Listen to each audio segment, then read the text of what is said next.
Hello বন্ধুরা, আমাদের চ্যানেলে আপনাদের স্বাগতম। ভিডিওটি শুরু করার আগে আমাদের চ্যানেলটিকে সাবস্ক্রাইব করে আমাদের সাথেই থাকুন। স্বল্প শিক্ষিত নারীরাও হতে পারেন তথ্য প্রযুক্তি খাতের উদ্যোক্তা। বিশ্বজুড়ে দেশে দেশে গ্রাম শহর নির্বিশেষে সব জায়গায় প্রযুক্তি কম বেশি পৌঁছে গেছে। নারী পুরুষ কিংবা শিশুবৃদ্ধ প্রায় সবাই মুঠোফোন সহ বিভিন্ন ধরনের প্রযুক্তি নির্ভর সেবা গ্রহণ করেছে। ফলে প্রযুক্তি ভিত্তিক কর্মসংস্থান ও ব্যবসার সুযোগ বেড়েছে। বাংলাদেশের নারীরাও এই সুযোগ লুফে নিতে পারেন, কারণ দেশের মোট জনসংখ্যার অর্ধেকই তো নারী। সুতরাং অন্যান্য খাতের মতো প্রযুক্তিতেও কর্মসংস্থান খুঁজে নিয়ে বা ব্যবসায় জড়িত হয়ে এই দেশের বেকার নারীরা অর্থনৈতিক সমৃদ্ধ অর্জন ও স্থিতিশীলতা নিশ্চিতে অবদান রাখতে পারেন। বাংলাদেশের রূপকল্প 2021 বাস্তবায়ন এবং মধ্যম আয়ের দেশে উন্নীত হওয়ার জন্য অর্থনীতিতে নারীদের ভূমিকাও জরুরি।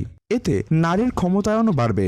নারীদের জন্য সরকারি সংস্থা small and medium enterprise foundation women ICT freelance and entrepreneur development programme নামে একটি কর্মসূচি চালু করেছে।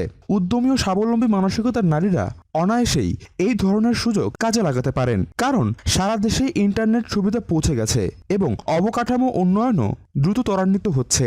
সুতরাং নারীরা এসএমই ফাউন্ডেশন থেকে উদ্যোক্তা ও দক্ষতা উন্নয়ন বিষয়ে প্রশিক্ষণ নিয়ে শহর কিংবা গ্রাম যে কোনো জায়গায় কাজ করতে পারেন। এসএমই ফাউন্ডেশন মাইক্রো, কুটির, ক্ষুদ্র ও মাঝারি শিল্পে আসতে নতুন উদ্যোক্তাদের এ ধরনের সুবিধা দিচ্ছে। এছাড়া নারীদের জন্য প্রযুক্তিগত সহায়তা, এক অঙ্কের সুদে জামানতবিহীন ঋণ প্রাপ্তি, ব্যবসায়িক পরামর্শ, গবেষণা ও পলিসি অ্যাডভোকেসি বা নীতি সহায়তা ইত্যাদি সুযোগ সুবিধা রয়েছে। নারীরা কোনো উদ্যোগ নিয়ে মাঠে নামতে চাইলে তারা প্রধানমন্ত্রীর কার্যালয়ের অধীন অ্যাক্সেস টু ইনফরমেশন বা A2I কর্মসূচির আওতায় যাবতীয় ইন্টারনেট সুবিধা পাচ্ছেন। বর্তমানে দেশের 4547টি ইউনিয়ন পরিষদে A2I সেবা বা ইউনিয়ন ডিজিটাল সেন্টার বিস্তৃত রয়েছে। এছাড়া নারী উদ্যোক্তা, পেশাজীবী ও কর্পোরেট কর্মকর্তাদের জন্য বাংলাদেশ উইমেন ইন টেকনোলজি নামে একটি ফোরামও আছে। এসএমই ফাউন্ডেশন প্রধানমন্ত্রীর কার্যালয়ের A2I কর্মসূচি ও বাংলাদেশ উইমেন ইন টেকনোলজি ফোরামের সহযোগিতায় সারা দেশে, বিশেষ করে তৃণমূল পর্যায়ে তথ্য প্রযুক্তি খাতে নারী উদ্যোক্তা ও ফ্রিল্যান্সার মানে জনশক্তি গড়ে তোলার পদক্ষেপ নিয়েছে। এই ব্যাপারে একটি ত্রিপক্ষীয় সমঝোতা স্মারক সই করেছে সংস্থা তিনটি। এই কর্মসূচির আওতায় মাধ্যমিক মানে এসএসসি পাশ করা নারীদের graphic design, data entry, accounting ইত্যাদি বিষয়ে প্রশিক্ষণ দেওয়া হয়। মহিলা ও শিশু বিষয়ক মন্ত্রণালয়ের সহায়তায় বর্তমানে এসএমই ফাউন্ডেশন A2I ও BWIT তৃণমূলের সুবিধাবঞ্চিত পর্যায়ে এসএসসি পাস ও কম্পিউটার মৌলিক জ্ঞানসম্পন্ন 3000 নারী উদ্যোক্তা ও ফ্রিল্যান্সারকে প্রশিক্ষণ দেওয়ার লক্ষ্য নিয়ে যৌথভাবে কাজ করছে। এর ফলে দেশের তথ্য প্রযুক্তি খাতে একদল নারী উদ্যোক্তা ও ফ্রিল্যান্সার তৈরি হবেন বলে আশা করা হচ্ছে।